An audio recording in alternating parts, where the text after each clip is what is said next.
සුබ දවසක් ඔයාලා හැමෝටම දිල්ලි ප්ලාන්ට් නර්සරි. ඉතින් අද මම කතා කරන්න බලාපොරොත්තු වෙන්නේ ඔයාලගේ කුස්සියේ තියන්න පුළුවන් ඉන්ඩෝර් ප්ලාන්ට්ස් මොනවද කියලා. අපි බලමු පළවෙනිට මොකද තියෙන්නේ කියලා. ඉතින් මේ පළවෙනිටම තියෙන පැලේ තමයි පිරෝඩෙන්ඩ්‍රෝන් වර්ගයක් මෙයා. ඉතින් මෙයා හරිම ලස්සන වැල් ආකාරයට ලොකුවට හැදෙන පැලයක්. ඉතින් මෙයාවත් ඔයාලට කුස්සියේ ඔයාලා කැමති තැනකට පාවිච්චි කරන්න පුළුවන් ඉන්ඩෝර් ප්ලාන්ට් එකක් විදිහට.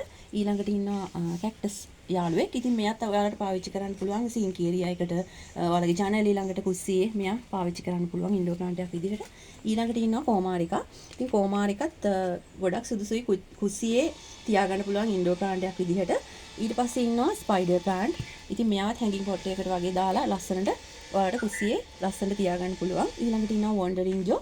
ඉතින් ලස්සන ප්ලාන්ට් එකක්. මෙයාවත් ඔයාලට පාවිච්චි කරන්න පුළුවන් ඔයාලගේ කුස්සිය ලස්සන කරගන්න. ඊළඟට ඉන්නේ ටිකක් විශේෂ යාළුවෙක්. ඉතින් මෙයා කෝපි පැලයක්. කෝපි වලට හොඳ හැකියාවක් තියෙනවා කියලා දැන් නවතම පරීක්ෂණ වලින් හොයාගෙන තියෙනවා විෂ වායුන් උරා ගන්න නිවස තුල තියෙන. ඉතින් මෙයාවත් ඔයාලට පාවිච්චි කරන්න පුළුවන් ඔයාලගේ කිචන් එකට. ඊට පස්සේ තියෙනවා 4 leaf claw කියලා තමයි මෙයා හඳුන්වන්නේ. ඉතින් මෙයාවත් සුදුසුයි ඔයාලගේ කිචන් එකට. මෙන්න මේ ශාම් රොක් එකේම කොළ පාට version එකක් තමයි ඒකත්. ඉතින් ඊට පස්සේ අන්තිමේදී ඉන්නවා ස්නේක් ප්ලාන්ට්. ඉතින් මෙයාවත් ඔයාලට ඔයාලගේ කුස්සියට භාවිතා කරන්න පුළුවන් ඕනම තැනකට කුස්සියේ ඉන්ඩෝර් ප්ලාන්ට් එකක් විදිහට.